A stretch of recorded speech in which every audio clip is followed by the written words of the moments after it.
Welcome to Hotline TV. I'm Amy Walter. And I'm John Mercurio. It was Sunday, Bloody Sunday, for Vice Presidential shortlisters Wesley Clark and Bobby Jindal. Let's go to the video of Wes Clark on CBS's Face the Nation.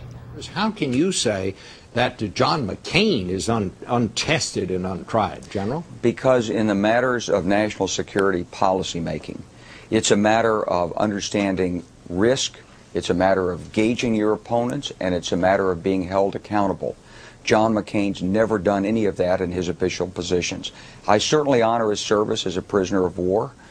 He was a hero to me and to hundreds of thousands and millions of others in the armed forces as a prisoner of war.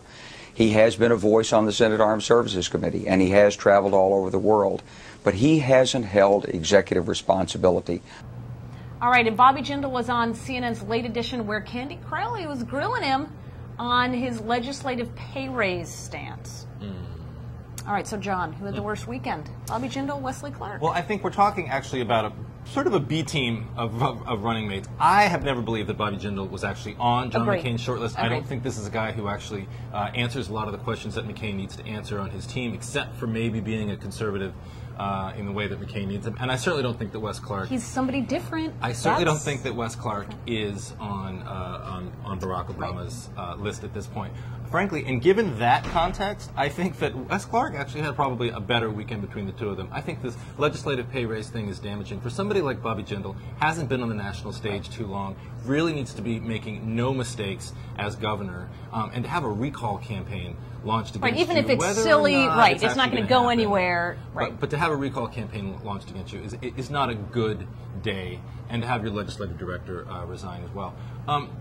For Wes Clark, though, I think it actually helps improve his bona fides as an attack dog for the Obama campaign, which is something they're going to need, which was the biggest problem with John Edwards, I think, in 2004 with John Kerry, was that Democrats didn't think he was really able to go after Dick Cheney, the most unpopular Republican in the country, in the way that he really needed to. I think the Obama campaign, while they quote-unquote rejected Wes Clark's comments about McCain's patriotism, some of them sort of, it sort of caused them to step back and say, wait, maybe this guy does have the fire in the belly, is willing to fight for the campaign in a way that we need. Maybe not on patriotism or on military that's service, the issue. If you're going to be the attack dog, if you're going to be the attack dog, though, don't attack on patriotism. You're just not going to win that argument. Now, Wesley Clark v. John McCain, who is a bigger patriot? I don't know who wins that. But let's not get into Obama v. McCain, because Obama's never going to win that fight. Number one. Number two, you want him to be an attack dog, but more importantly, I think Wesley Clark would be taken as a defensive position rather than an offensive position, right? You can't question my military bona fides or my credentials on foreign policy because I got this smart guy sitting next to me. He's going to be helpful. I don't think he needs to do it that way. I think he can come right out and just, again, go after John McCain on the issues that are already out there, whether it's Iraq or Iran or Middle East policy, whatever it is.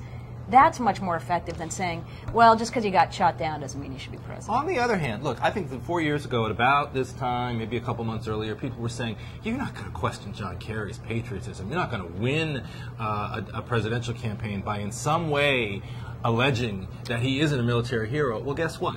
Guess what? Well, guess what? Guess what? There was something called the Swift boats. Veterans for Truth. And this year there's something called Wes Clark and his little operation. I don't think it's 100%. I do agree with you, but I don't think it's 100% out of line to assume that there are going to be people in this campaign who are going to challenge McCain on his biggest strength, one of his biggest character strengths, which is his military service. Well, and it was important to note that who talked about this today directly? Barack Obama. In his speech in Independence, Missouri, talking exactly about that issue. Up next, Patriot, Unity, New Hampshire, Independence, Missouri, and Patriotism, Ohio. I'm sorry that took too long to say, but it was a funny joke. It was somewhere. It was funny. All right. That's all the time we have for today. Until tomorrow, I'm John Mercurio. And I'm Amy Walter. We'll see you next time on Hotline TV. Nice. One of these days, you're going to hit it.